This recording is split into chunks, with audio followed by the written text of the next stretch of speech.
पश्चिम Asia में अमेरिकी नौसेना की बढ़ती मुसीबतें, लंबी तैनाती, मानसिक तनाव और बुनियादी सुविधाओं का संकट।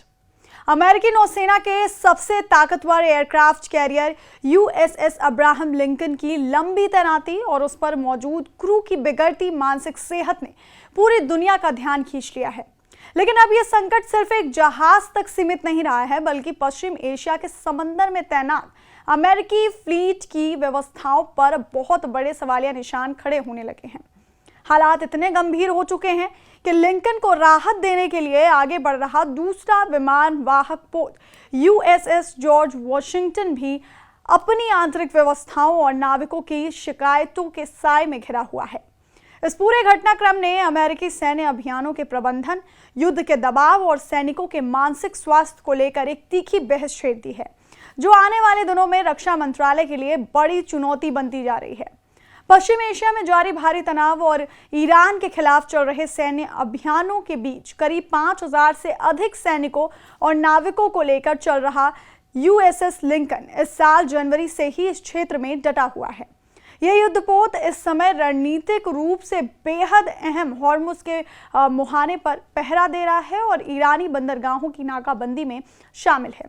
और चौंकाने वाली बात यह है कि ये जहाज लगातार 250 से ज्यादा दिनों से समंदर के बीच में है, जबकि इसकी मूल तैनाती मई में ही समाप्त होनी थी। मगर कड़े संघर्ष और रणनीतिक जरूरतों के चलते इसकी मियाद को लगातार आगे बढ़ाया जाता रहा है। इतने लंबे समय तक बिना किसी पोर्ट कॉल यानी किसी बंदरगाह पर रुके लगातार समंदर में रहने के कारण न सिर्फ मशीनरी बल्कि सैनिकों के सब्र का बांध भी टूटने लगा है। हाल ही में मिलिट्री टाइम्स और स्टार एंड स्ट्राइप्स जैसी प्रतिष्ठित सैन्य रिपोर्ट्स में इस जहाज के अंदर की दयनीय तस्वीरों को उजागर किया गया था। रिपोर्ट्स में खराब स्वच्छता, प्लम्बिंग और पानी की गंभीर समस्याओं, शावर में फंगस और ताजा भोजन या हरी सब्जियों की भारी कमी जैसी शिकायतें सामने आई। इन अंदरूनी हालात के बाहर आने के बाद अमेरिकी राजनीतिक गलियारों में भी भूचाल आ गया है और 13 डेमोक्रेट सांसदों ने रक्षा मंत्री पीट हेगसेथ को कड़ा पत्र लिखकर सेना की इस लंबी तैनाती पर कड़ा जवाब तलब किया। हालांकि पेंटागन और रक्षा मंत्री ने इन दावों को सिरे से खारिज करते हुए इन्हें गलत तरीके से पेश किया गया बताया है, जबकि राष्ट्रपति डोनाल्ड ट्रंप का कहना है कि यह तैनाती बहुत लंबी नहीं है। इस बीच जहाज पर तैनात नाविकों के मानसिक स्वास्थ्य को लेकर स्थिति बेहद चिंताजनक बनी हुई है। अमेरिकी सेंट्रल कमांड के शीर्ष कमांडर एडमिरल ब्रेट कूपर ने हाल ही में व्यक्तिगत रूप से यूएसएस लिंकन का दौरा किया और ये दावा किया कि कुल 11 सक्रिय अमेरिकी विमान वाहक पोतों में लिंकन पर मानसिक स्वास्थ्य के मामले सबसे कम हैं। लेकिन दूसरी तरफ मीडिया रिपोर्ट्स और सैनिकों के परिवारों द्वारा ये सनसनीखेज खुलासे किए गए हैं कि अत्यधिक तनाव और डिप्रेशन के चलते कुछ नाविकों ने जहाज से कूदकर जान देने की कोशिश तक की है। हालांकि नौसेना के अधिकारियों का कहना है कि नाविकों की काउंसलिंग के लिए लगातार पादरी, मनोवैज्ञानिक और मेडिकल टीमें तैनात हैं। फिर भी महीनों तक अपनों से दूर और युद्ध के माहौल में काम करना सैनिकों के मानसिक संतुलन को अंदर से झकझोर रहा है। स्थिति की गंभीरता को भांपते हुए जापान के योकोसुका बेस से संचालित होने वाले nuclear power aircraft carrier USS George Washington को लिंकन की जगह लेने के लिए पश्चिम एशिया की ओर रवाना किया गया है, जो जल्द ही इस क्षेत्र में पहुंचने वाला है। लेकिन हैरानी की बात यह है कि इस नए जहाज के नाविकों द्वारा भी शौचालयों और नहाने की सुविधाओं की खराब हालत को लेकर तस्वीरें और शिकायतें सोशल मीडिया पर साझा की जाने लगी हैं।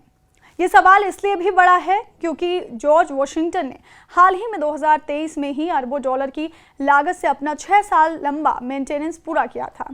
इसके अलावा इस रणनीतिक फेरबदल का असर प्रशांत क्षेत्र पर भी पड़ा है, क्योंकि जॉर्ज वॉशिंगटन के हटने से पश्चिमी प्रशांत क्षेत्र में कुछ समय के लिए अमेरिका का कोई भी एयरक्राफ्ट कैरियर मौजूद नहीं है, जिससे उसके प्रतिद्वंदी चीन को रणनीतिक बढ़त मिल सकती है।